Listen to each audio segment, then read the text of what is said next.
Hello, my name's Al and today I'm going to show you how to fix a puncture. So whether you've got a tube in your tyre or not, you're running tubeless, then I'll show you how to fix it.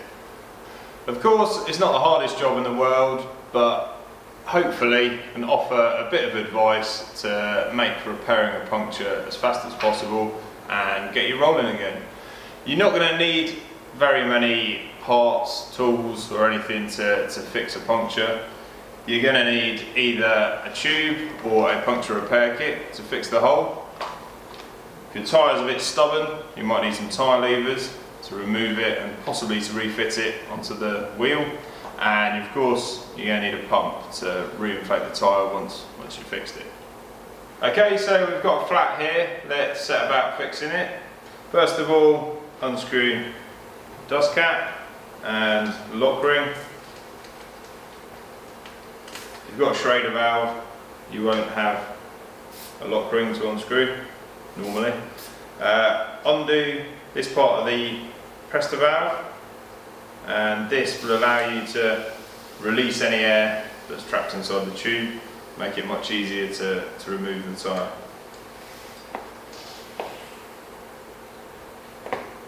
With the tyre flat, we can remove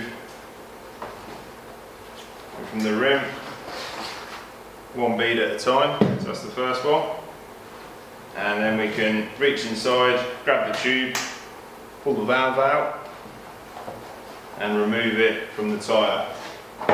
Now, the important bit here is to keep the tube orientated the same as the tyre. This will help us to locate whatever caused the puncture in a second. So grab your tube, attach it to a pump. Obviously if you're at home, it makes sense to use a track pump.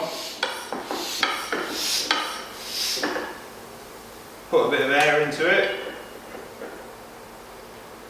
and look for the hole. In this case it's obvious, it's pretty big, but if you can't find it straight away, then just run the tube around by your face and you'll feel the air rushing out, you'll be able to find it. If it's really small, then perhaps putting it underwater would be the best idea, just to look for some bubbles to see if you can see any escaping. That'll locate the hole for you. Once we have the hole, then we need to place it back onto the wheel, onto the tyre, so we can match the hole up with the tyre. Now we can see here where the hole is also a dirty great big nail in the tyre. So we found our culprit.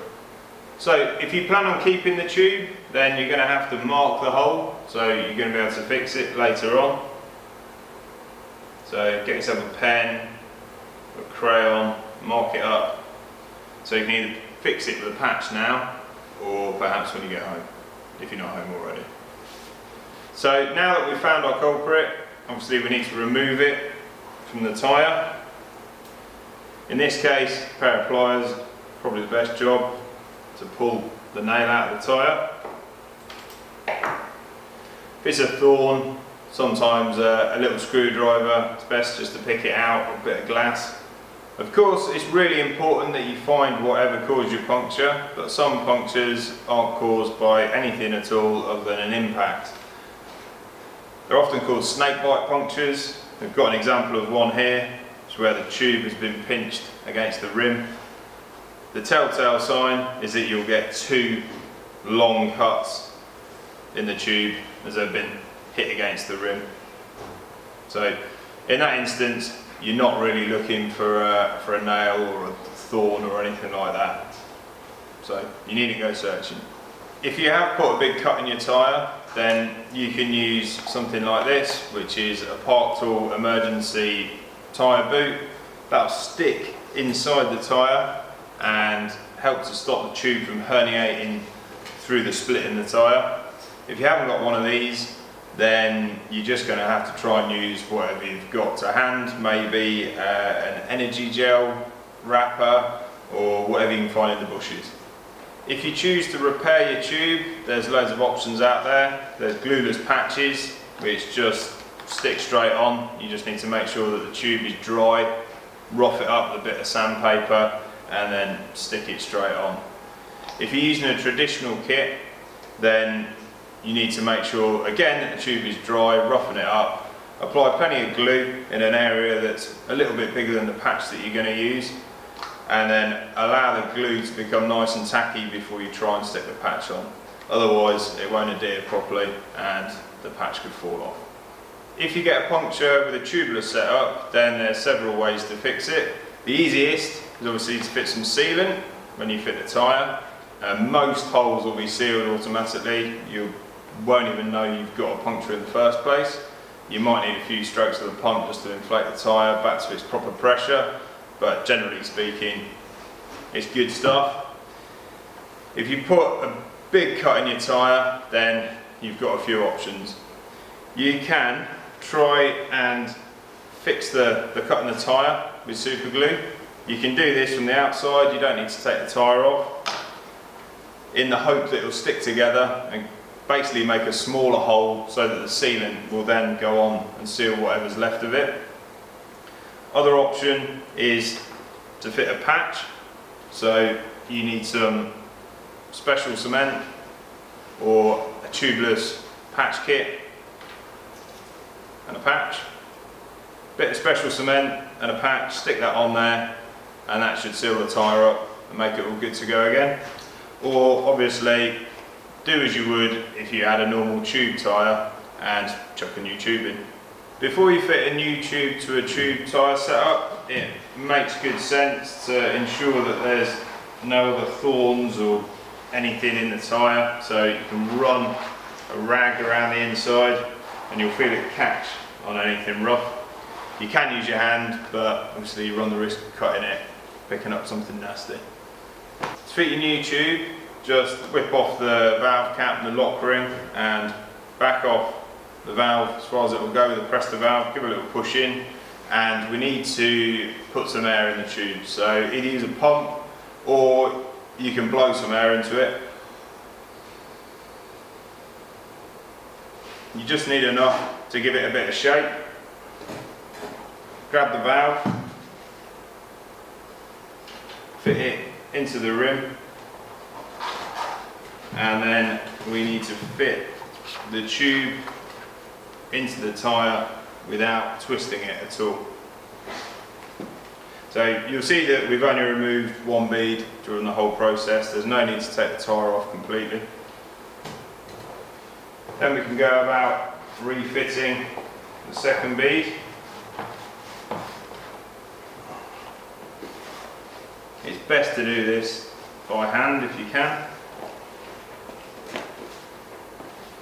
It's a bit awkward doing it this way around for the camera.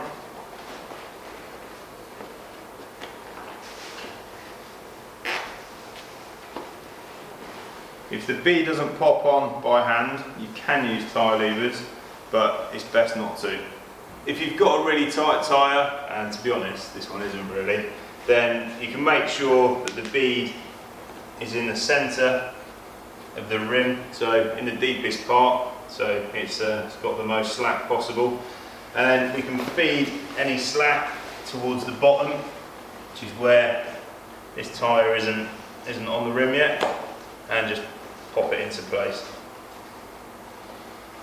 Then before we inflate it, probably one of the most important parts is to ensure that the tube is properly inside the tyre.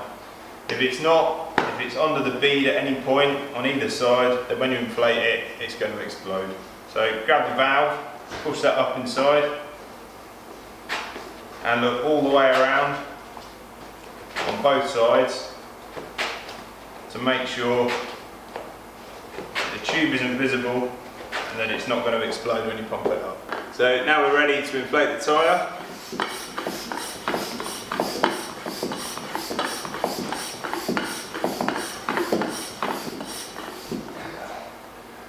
Once we've got it to our desired pressure, we need to make sure that the tyre is seated all the way around pretty much all tyres that I've ever seen have got a line around the edge of the bead, so make sure that that's evenly spaced all the way around, just to show that it's definitely seated properly. If it's not, you might need to overinflate the tyre slightly just to pop it onto the rim and then deflate it back down to your desired pressure. So that's it, we've refitted the lock ring and the valve cap. It's all inflated, all ready to go out and hit the trails. Thanks for watching, cheers, see ya.